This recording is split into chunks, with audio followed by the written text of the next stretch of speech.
Hi there, folks. Andrew Griffiths here. We're continuing our conversation to make sure that we're planning our book as much as we can before we start writing to really set ourselves up for success. And most of this, as I've mentioned in some of the other videos this month, really about doing your homework on the actual book. It's about making the time, doing the research, thinking a bit about it, trying to narrow the focus to go deeper rather than trying to cover everything.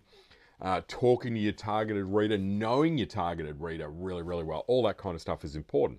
What I want to talk a little bit about on this video is about that concept of being really clear about what other trends there are or what's actually happening in the space where you want to write your book.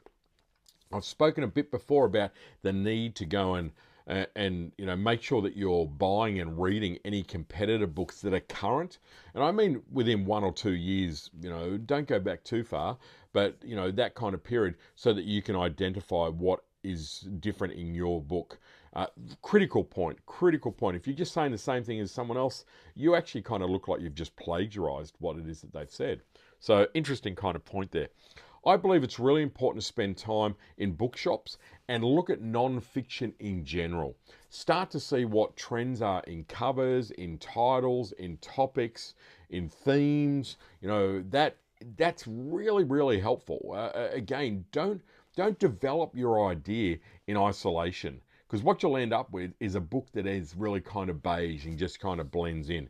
Look at the bestseller lists on Amazon. Look at the latest articles. What's trending in non-fiction. What are the themes that are gaining traction? I always say that there's a cycle for everything, when it comes to almost like a collective consciousness. And you start to see when there's a topic. I saw it a few years ago with mindfulness is a great example. And books started to appear on mindfulness. And it's like, oh, that's interesting. And then you started to get mindfulness for leadership, mindfulness as a CEO, mindfulness as a mum, dad. And it kind of, the books evolve around that. I knew the cycle had run its kind of path when I saw mindfulness for dogs at the airport. Went, okay, well, we're kind of, scraping we're getting there. It's run its thing.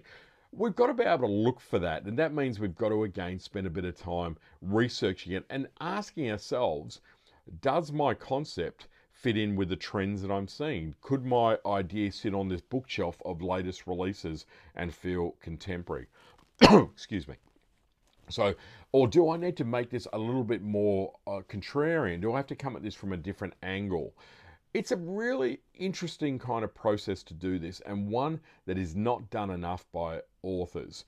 You really got to show emotional intelligence to show the relevance of your book right here, right now, along with the contemporary trends of what is happening in the non-fiction space. So the moral to the story here is, again, is to spend time researching non-fiction books, not just your topic. Okay, yes, research your topic, but understand some of the trends happening in the non-fiction space as well. It's really going to hold you in good stead, and again, it's going to help you feel more confident in your book. Excuse me, frog in the throat. All right, that's it for me, folks. Andrew Griffiths, over and out. Well, I'm choking.